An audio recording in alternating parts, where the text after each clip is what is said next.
Welcome back students. In this video we will discuss about this theorem. क्या है theorem की statement?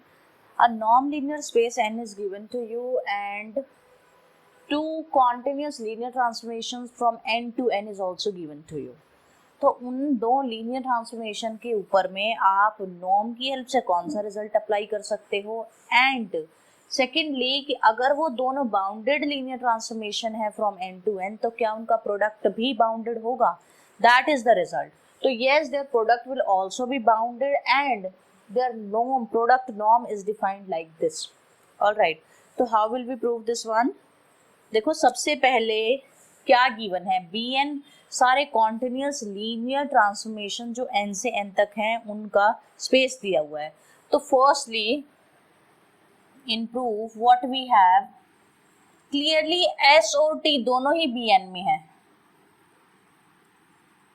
S, T belongs to Bn. Bn में belong करने का मतलब क्या है? This imply S and T both are bounded for all x. अगर ये दोनों bounded हैं तो what this imply? This imply for all x what you have norm of S of x it is less than 2 equal to k1 times norm of x and norm of t of x it is less than equal to k2 times norm of x. This you have. Okay, तो आपको अब show क्या करना है? आपको show करना है कि st भी बाउंडेड है. तो now let x belongs to n.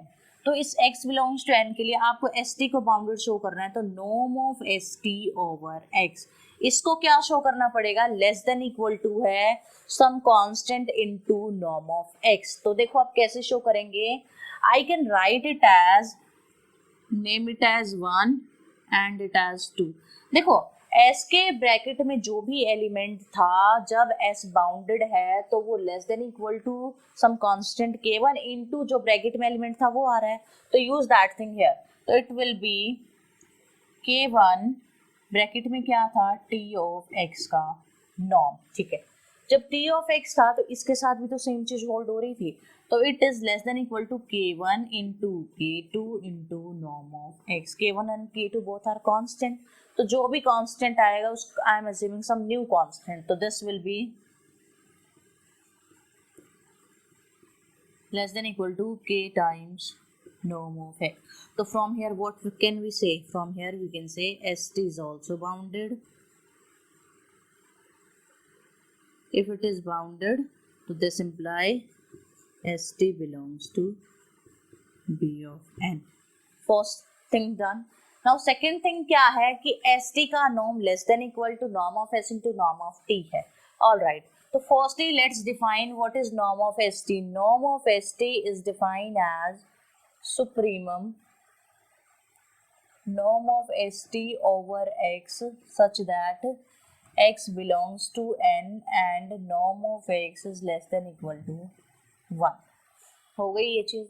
Now ये st को how can I open? I can open it as norm of s into norm of t of x. x belongs to n and norm of x is less than equal to 1. This thing. Next case में supremum over norm of s as it is and I can open this norm of tx as norm of t into norm of x such that x belongs to n and norm of x is less than equal to 1. Done.